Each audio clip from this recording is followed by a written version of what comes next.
Hey, Brian Day, Fitness by Day Personal Training here. First, if you're having shoulder pain, see your doctor. This is not a substitute for medical advice.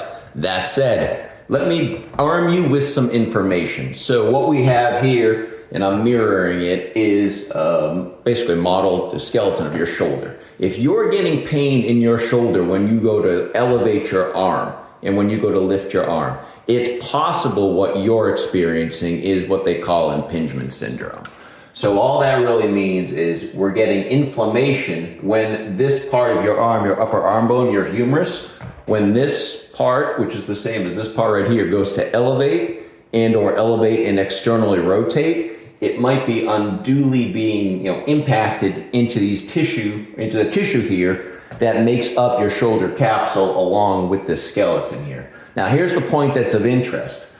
Your scapula here, your shoulder blade, this is all part of it. So how you contract these muscles here through your back have an awful lot to do with what goes on here.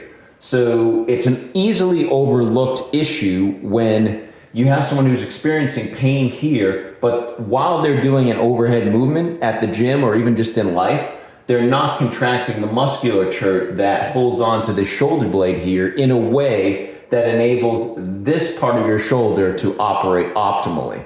So let me do an exercise to show you what I mean by that. Just one. There's a few different ways to address that, but one of the things I want to show you here is an elevated external rotation. This is a more advanced external, or rather rotator cuff style exercise, so I'm not necessarily saying that this is the first go-to for your shoulder pain, but it's a good illustration of what can happen or how you'll be able to see.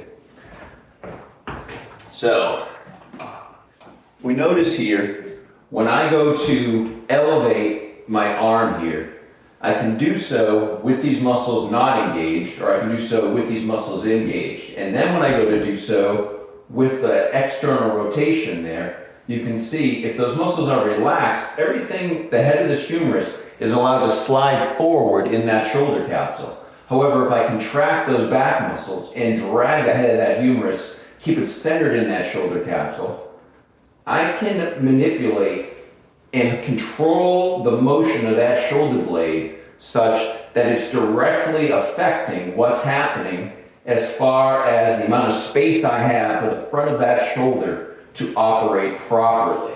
So this would be one of the more advanced exercises that you could do. One might be a combination row, external rotation with elevation, reaching out sideways, keeping those same muscles contracted. But chances are, if you're already having some pain there, what you might need to do is actually start with something that's a bit more remedial, in that it's not relying upon you having to elevate the shoulder while you're doing that particular exercise. It might start with just some basic external rotations and some other modalities. But I just want to arm you with some information. If you're having pain in your shoulder there, definitely see your doctor. It might be something surgical, could be any number of things, but there's a lot that can be done from a physical therapy and exercise standpoint to help to address those issues, to make your shoulder operate optimally so that you don't experience pain, not just when you're exercising, but in addition to that, also when you are just going about activities of daily living.